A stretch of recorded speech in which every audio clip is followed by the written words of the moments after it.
नमस्कार, स्वागत है आपका। आपके साथ मैं दीपेश बरगले। प्रदेश के कई जिलों में बाढ़ की वजह से बड़े पैमाने पर नुकसान हुआ है। सिवनी जिले में वैनगंगा नदी में आई बाढ़ की वजह से 2 महीने पहले बना हुआ एक पुल उद्घाटन से पहले ही बह गया। वहीं 10 साल पुराना एक अन्य पुल भी बाढ़ के पानी में भ्रष्टाचार की भेंट चढ़ गया। बाढ़ का पानी जब उतरा तो भयावह तस्वीर सामने आई है। वैनगंगा नदी पर बने 2 बड़े पुल के बह जाने से निर्माण कार्य की गुणवत्ता पर सवाल उठ रहे हैं। सिवनी में बाढ़ के कारण ध्वस्त हुआ एक पुल, जहां करीब 10 साल पहले भीमगढ़ में बना हुआ था, वहीं दूसरा पुल 2 महीने पहले की सुनवारा गांव के नजदीक बनाया गया था। सुनवारा पुल का कुछ दिनों में उद्घाटन होना था, लेकिन बाढ़ ने पुल निर्माण में भ्रष्टाचार की पोल खोलकर रख दी। बाढ़ की कहानी सामने आने के बाद अब सेतु विभाग इस मामले की जांच की बात कर रहा है। इधर दोनों पुल के टूट जाने से ग्रामीण इलाकों में आवाजाही पूरी तरह से प्रभावित है। लगभग 4 करोड़ की लागत से इस पुल को बनाया गया था। सीएम शिवराज ने इस मामले में सख्त जांच के आदेश जारी कर दिए हैं।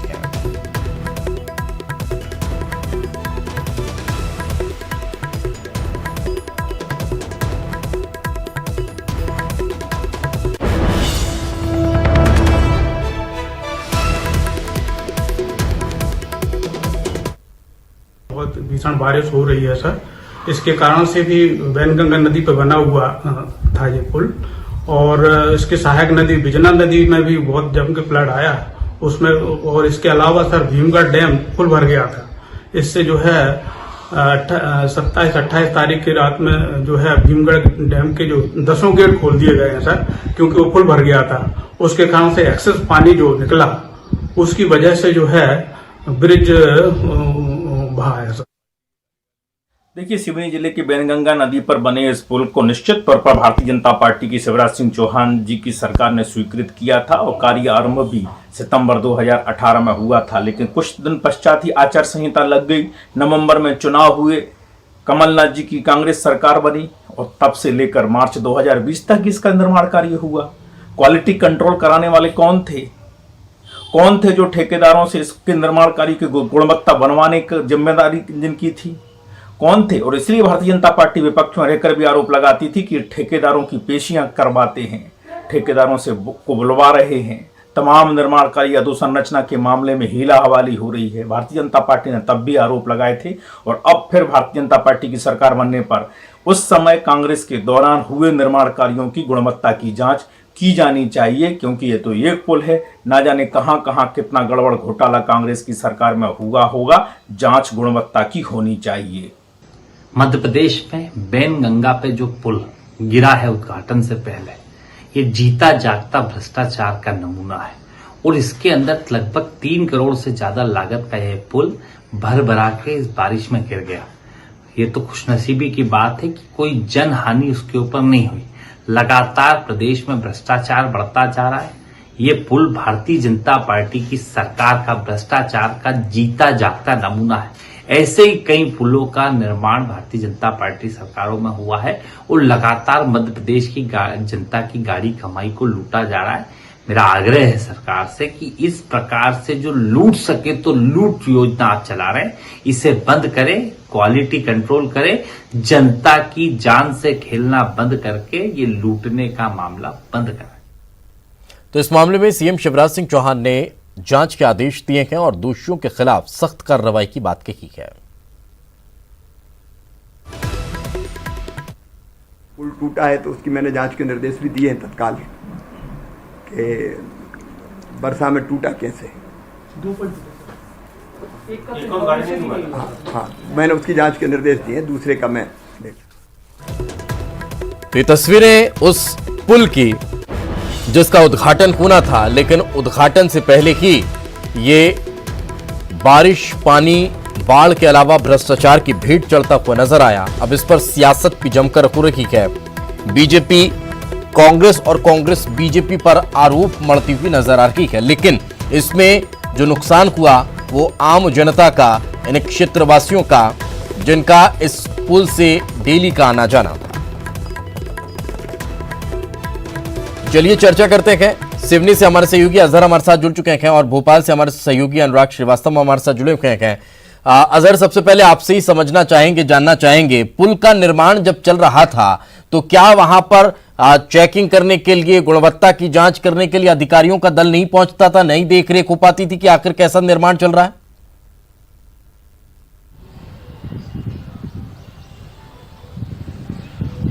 देखिए दिपेश जी, ये जो पुल निर्माण का कार्य शुरू हुआ था करीब 2 साल पहले, इस निर्माण कार्य को स्वीकृति मिली थी और लगातार बीच में आचार संहिता का हवाला देकर निर्माण कार्य रोक दिया गया था। ये पुल जो भी सुनवारा के पास टूटा है, ये स्वीकृत बीजेपी शासनकाल में हुआ था और अभी कुछ दिन पहले ही, 2 महीने पहले ही निर्माण कार्य इसका पूरा हुआ था। हाल ही में जो बाढ़ आई थी वैनगंगा नदी में, संजय सरोवर बांध का करीब 2,20,000 क्यूसेक पानी छोड़ा गया था, जिसके कारण से इलाके में काफी भयावह बाढ़ आई थी, जिसके कारण ये पुल टूटा गया है।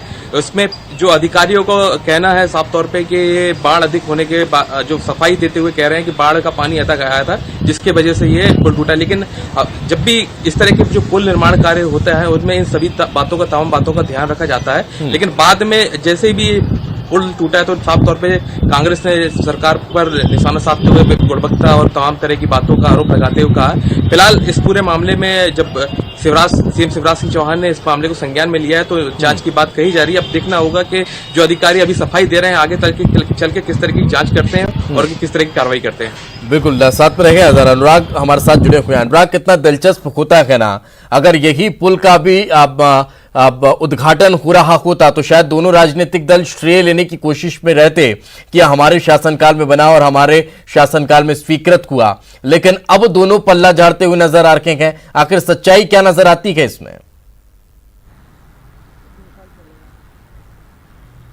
बिल्कुल दीपेश, देखिए सच बात आप कह रहे हैं कि यदि ये पुल का निर्माण हुआ होता तो निश्चित तौर पर इसका श्रेय लेने की होड़ भी होती, फोटो भी पुल पर खड़े होकर खिंचवाए जाते। लेकिन जिस तरीके से ताश के पत्तों की तरह पुल बिखरा है, उसमें साफ तौर पर इस बात को जाहिर करता है कि भ्रष्टाचार पुल के निर्माण को लेकर हुआ है। तत्कालीन शिवराज सरकार के समय पुल के निर्माण को मंजूरी दी गई थी और खबर इस बात को लेकर है कि जो प्रधानमंत्री सड़क योजना है उसके तहत इन पुलों का निर्माण कराया गया था। और इस तरीके से जब केंद्र की राशि से कोई निर्माण कार्य होता है तो प्रदेश सरकार की जो एक्सपर्ट की टीम होती है वो न सिर्फ राज्य सरकार को बल्कि केंद्र सरकार को भी अपनी रिपोर्ट भेजती है। क्वालिटी को लेकर हर स्तर पर जांच की जाती है और उसके बाद रिपोर्ट राज्य और केंद्र सरकार को भेजी जाती है ताकि ये पता चल सके कि पुल के निर्माण को लेकर किस तरह की क्वालिटी का इस्तेमाल किया जा रहा है। यानी कि इस पूरे मामले में कहीं ना कहीं बड़ी लापरवाही सामने निकल कर आ रही है, चाहे वो इंजीनियर के स्तर पर हो या फिर आला अधिकारियों के स्तर पर हो या फिर राजधानी में बैठे अफसरों का मामला हो। इसमें हर स्तर पर लापरवाही निकलकर सामने आ रही है। लेकिन अब इस पूरे मामले पर राजनीति भी तेज हो रही है। अनुराग, मैं आपको रोकना चाहूंगा, हमारे साथ जेपी मेहरा साहब फोन लाइन पर मौजूद हैं। ये पीएमजीएसवाई सिवनी के। मेहरा साहब, बहुत बहुत स्वागत आपका। और ये जो पुल इस बाढ़ की वजह से क्षतिग्रस्त हुआ, बह गया, इसकी क्या सच्चाई रही, कहां कमी रह गई, कोई जानकारी आपको? सर, इसमें जो है जो पुल जो बहा है 28 तारीख को, 27 तारीख से लगातार क्षेत्र में बारिश बहुत अतिवृष्टि हुई है सर। 27 तारीख से लेके 29 तारीख के बीच में, और 28 तारीख की नाइट में तो बहुत ज्यादा पानी गिरा। इसके कारण से सर उसके जस्ट अपस्ट्रीम में जो भीमगढ़ बांध है वो पूरा उसका पूर्ण क्षमता से वो भर गया, उसकी जितनी कैपेसिटी वो भी फुल हो गया। इसके कारण से भी उसके जो है 10 गेट खोलना पड़े। वो महज हमारे ब्रिज से 5 किलोमीटर दूरी पर है, अपस्ट्रीम साइड में 5 किलोमीटर। एक तो गेट का जो जल प्रवाह रहा उसका जो प्रेशर उस ब्रिज पे लगा। अच्छा, तो मेहरा साहब, जब ये पुल बन रहा था, ये आपकी देखरेख में बना? जी, ये पुल आपकी देखरेख में बना था?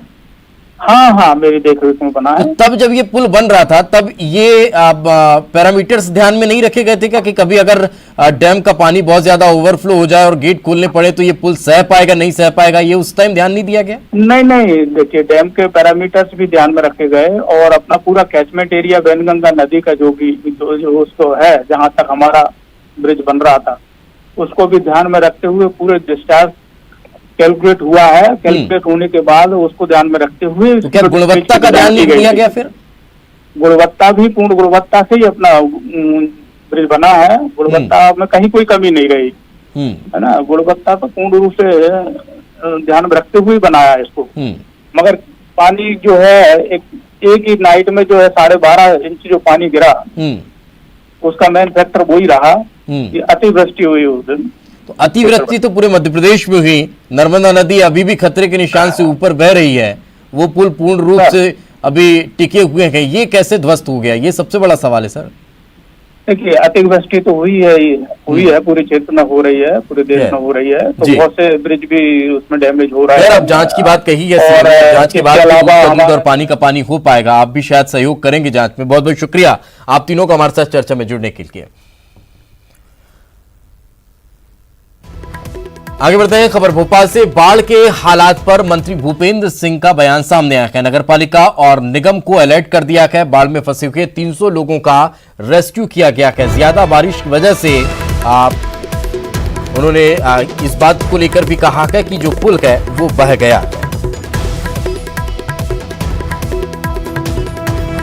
तो बाढ़ पर सरकार द्वारा सभी उपाय किए गए हैं। नगरपालिका नगर निगम को अलर्ट किया जा चुका है। इसी का परिणाम है कि अभी तक कई लोगों की जान बचाई जा चुकी। प्रदेश में काफी वर्षा हुई है, अति वर्षा हुई है। इसको लेकर सरकार के द्वारा सभी प्रयास किए गए हैं। SDRF की टीम से लेकर जो भी सारी व्यवस्थाएं हो सकती है, सभी नगरीय क्षेत्रों में सभी नगर पालिका नगर निगमों को अलर्ट किया गया है। सभी जगह व्यवस्थाएं की गई हैं और उसी का ही परिणाम है कि अभी प्रदेश में कोई जनहानि नहीं हो पाई है। आर्थिक हानि जो हुई है उसमें सरकार लोगों की मदद करेगी। माननीय मुख्यमंत्री जी ने इसके निर्देश जारी कर दिए। सर, कितने लोगों को रेस्क्यू कर बचाया गया प्रदेश में? लगभग 300 लोगों को रेस्क्यू करके निकाला गया है।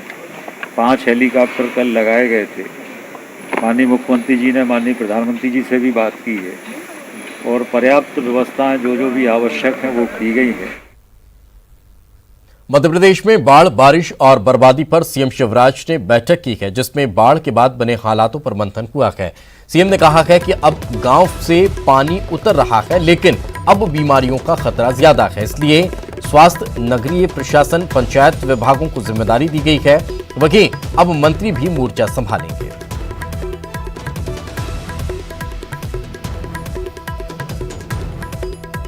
तो बाढ़ और बाढ़ से निर्मित हुई परेशानियों को लेकर सीएम शिवराज सिंह चौहान ने अधिकारियों के साथ बैठक करने के साथ ही साफ तौर पर स्पष्ट कर दिया है कि राहत बचाव का काम अब भी लगातार जारी है और जिन क्षेत्रों में अब बाढ़ का पानी उतरने लगा है उन क्षेत्रों में पुनर्स्थापना किस तरह से हो, वापस से लोगों को कैसे बसाया जाए, किस तरह से वहां बीमारियां न फैले, इससे लोगों को बचाया जाए, इन तमाम चीजों को लेकर अब अधिकारियों को दिशा निर्देश जारी कर दिए गए हैं। स्वास्थ्य व्यवस्थाएं अब यहां उत्तम को साथ ही साथ मंत्रियों को भी निर्देशित किया गया है कि वे भी अब मोर्चा संभालेंगे और इन क्षेत्रों का जायजा लेंगे और क्षेत्रों की व्यवस्थाओं को दुरुस्त कराएंगे।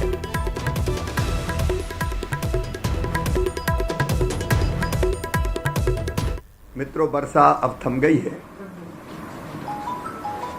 और बाढ़ के पानी ने धीरे धीरे उतरना शुरू किया है,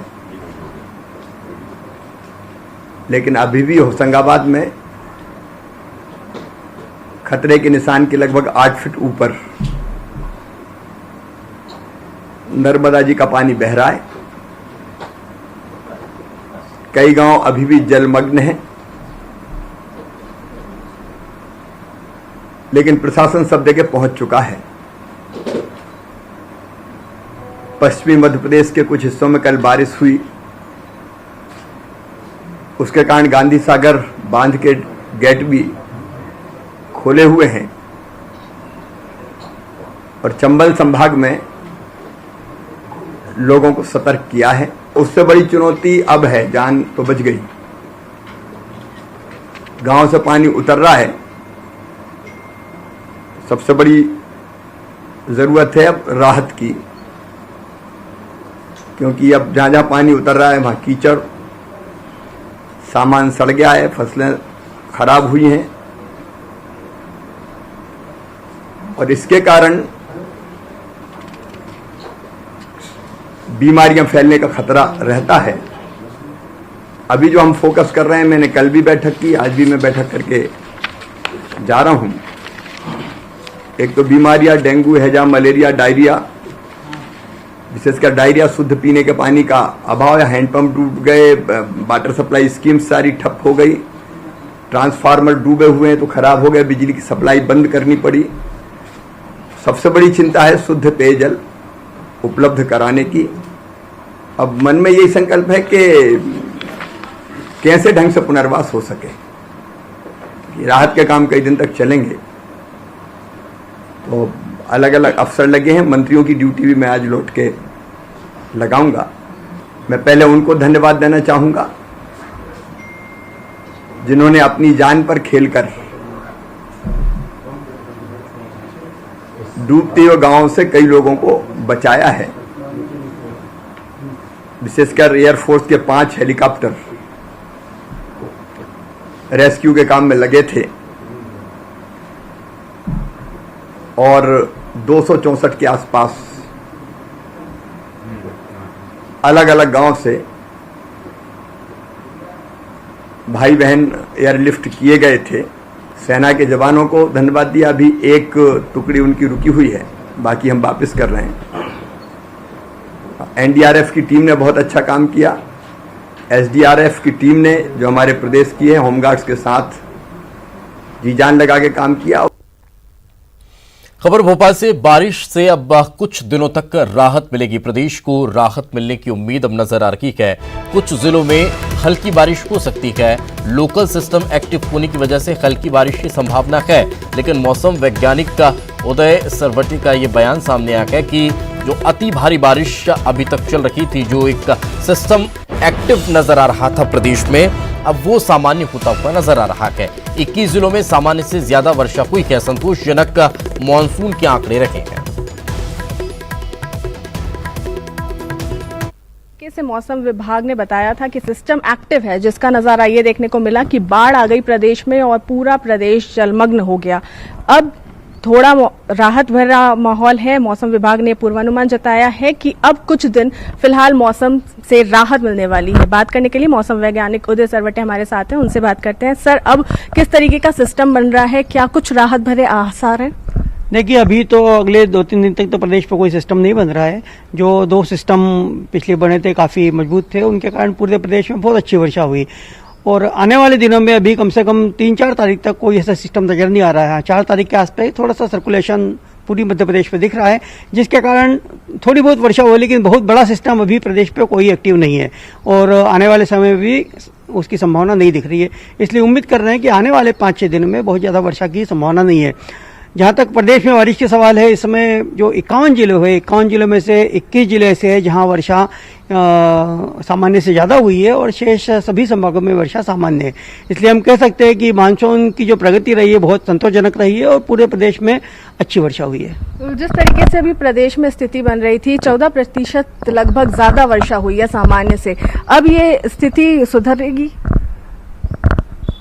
नहीं, लगभग हम मान सकते हैं कि ये सामान्य स्थिति बनी रहेगी और सुधरने की उम्मीद तो नहीं है इसमें, लेकिन ये डेफिशिएंट नहीं होगा। और आने वाले समय में भी जैसे मैंने 3-4 दिन बताया, ऐसा नहीं है कि बारिश बिल्कुल नहीं होगी। लोकल सिस्टम्स, क्योंकि मॉइस्चर बहुत मौजूद है अभी, इसलिए अभी लोकल वर्षा होती रहेगी, लेकिन बड़ा सिस्टम नहीं है, इसलिए बहुत ज्यादा बारिश की संभावना नहीं है। यानी कुल मिला के कह सकते हैं प्रदेश में अलर्ट वाली स्थिति नहीं बनेगी। लोकल सिस्टम जरूर एक्टिव रहेगा, जिसकी वजह से कुछ जिलों में बारिश होगी, लेकिन जिस तरीके से अलर्ट जारी किया जाता था और ये अनुमान जताया जाता था कि भारी वर्षा या अति भारी वर्षा होगी, वैसी स्थिति प्रदेश में देखने को नहीं मिलेगी। यानी कि राहत भरे आसार जरूर मौसम विभाग की ओर से मिल रहे हैं। कैमरा पर्सन अनिल गवई के साथ पूजा माधुर, न्यूज 18 मध्य प्रदेश, भोपाल। ब्रेक के बाद एक बार फिर आपका स्वागत है। खबर भोपाल से। कांग्रेस विधायक कुणाल चौधरी की मांग है नीट और जेईई की परीक्षा टालने की, वो मांग कर रहे हैं। कोरोना काल में परीक्षा आयोजित करने पर उन्होंने सवाल खड़े किए हैं। सभी जिलों में परीक्षा केंद्र बनाने की मांग की गई है। सेंटर पे एक साथ हजारों लोग 3 घंटे साथ रहेंगे। और वहां पे आप जब एग्जाम छूटती, आपने कर्नाटक की एग्जाम देखी जिसके अंदर 1000 बच्चे थे, उसमें से बाद में 32 का पॉजिटिव आया। स्पष्ट है इसको पोस्टपोन करना चाहिए। 6 महीने पहले जेई की एक एग्जाम हो चुकी है और अगर क्योंकि सेमिस्टर सिस्टम रहता है इसमें, सरकार अगर सही तरीके से प्लान करेगी, सेमिस्टर्स के अंदर ब्रेक कम देगी, एग्जाम टाइम पे लेगी, तो मुझे नहीं लगता अगर 2-4 महीने हम बढ़ा भी देंगे इस एग्जाम को तो उससे कोई फर्क पूरे सिस्टम के ऊपर पड़ेगा। और विद्यार्थियों को इसके अंदर धकेलना इस देश के नौजवानों के भविष्य के साथ खेलने का। विधानसभा में तबादलों पर सियासी संग्राम देखने को मिलने वाला है। तबादलों की जानकारी पर बीजेपी कांग्रेस आमने सामने है। बीजेपी के जवाब में कांग्रेस ने भी तबादलों की जानकारी मांगी है। पूर्व मंत्री पीसी शर्मा ध्यानाकर्षण के जरिए जानकारी मांगेंगे। बीजेपी सरकार में हुए तबादलों की जानकारी मांगी है। बीजेपी विधायक सीतासरण शर्मा ने ये जानकारी मांगी है। विधानसभा से जानकारी मांगी गई है। कमलनाथ सरकार के दौरान हुए तबादलों के बारे में जानकारी बीजेपी ने मांगी, तो अब कांग्रेस बीजेपी कार्यकाल में हुए तबादलों की जानकारी मांग रही है। के दौरान अधिकारियों की ट्रांसफर पोस्टिंग का मुद्दा इस बार आने वाले विधानसभा के सत्र में गूंज सकता है, क्योंकि प्रशासनिक महकमे ने पूर्व विधानसभा स्पीकर सीतासरण शर्मा के सवाल का जवाब देने की तैयारी कर ली है। हमारे साथ पूर्व मंत्री पीसी शर्मा जी हैं बात करने के लिए इस मुद्दे पे। सर, सीतासरण शर्मा जी ने एक सवाल पूछा था कि आपकी सरकार के दौरान अधिकारियों के कितने ट्रांसफर और पोस्टिंग हुए, वो जानकारी अब विधानसभा के आने वाले सत्र में आने वाली है। निश्चित तौर पर जो ट्रांसफर पोस्टिंग हुई है उसका जवाब आएगा, लेकिन हमने भी जो 20 मार्च के बाद जब उनकी सरकार बनी 23 मार्च के बाद, मैं समझता हूँ कि इन 6 महीनों के अंदर, लगभग 6 महीनों के अंदर कांग्रेस का जो पीरियड पूछा है सीतासरण जी शर्मा ने, उससे ज़्यादा ट्रांसफर पोस्टिंग मिलेंगे और ज़्यादा खर्चा मिलेगा आपको। और एक डिफरेंस है दोनों में, वो सामान्य समय था और ये 6 महीने कोविड-19 का समय था, जिसमें इन्होंने हेल्थ ऑफिसर्स के, डॉक्टर्स के, इनके भी ट्रांसफ़र पोस्टिंग और कर्मचारियों की भी ट्रांसफ़र पोस्टिंग की। जबकि इस समय कर्मचारी चाहे स्वास्थ्य विभाग का हो या कोई भी हो, ये वॉरियर थे, इनके ट्रांसफ़र पोस्टिंग की कोई आवश्यकता नहीं थी।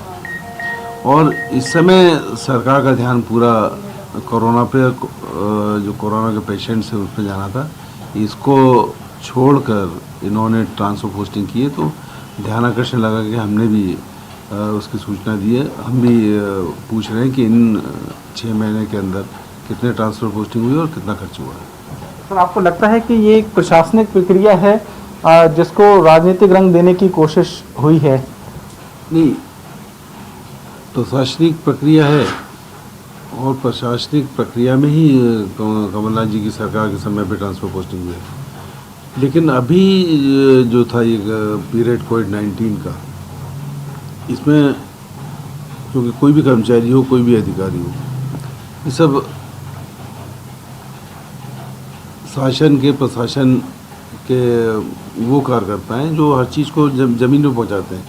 तो मैं समझता हूँ कि इस समय किसी का ट्रांसफ़र पोस्टिंग ज़्यादा नहीं करना था, लेकिन फिर भी बहुत हुए हैं, इसलिए हमने जानकारी मांगी। तो यह है पीसी शर्मा जो इस वक्त हमसे बात कर रहे थे, और सीधे तौर पर उनका ये कहना था कि जब कांग्रेस की सरकार थी तो सामान्य जो प्रक्रिया है उसके तहत तबादले किए गए थे, लेकिन अब जबकि कोरोना जैसी स्थितियां थीं, उस वक्त में भी बीजेपी सरकार में अगर ट्रांसफ़र पोस्टिंग की गई है तो इसकी जानकारी उनकी ओर से भी ध्यानाकर्षण के जरिए मांगी गई। अब देखना यह है कि आखिरकार विधानसभा के 21 सितंबर से शुरू होने वाले सत्र में ट्रांसफ़र पोस्टिंग को लेकर क्या स्थिति रहती है। कैमरामैन अजय के साथ शरद श्रीवास्तव, न्यूज़ 18 भोपाल।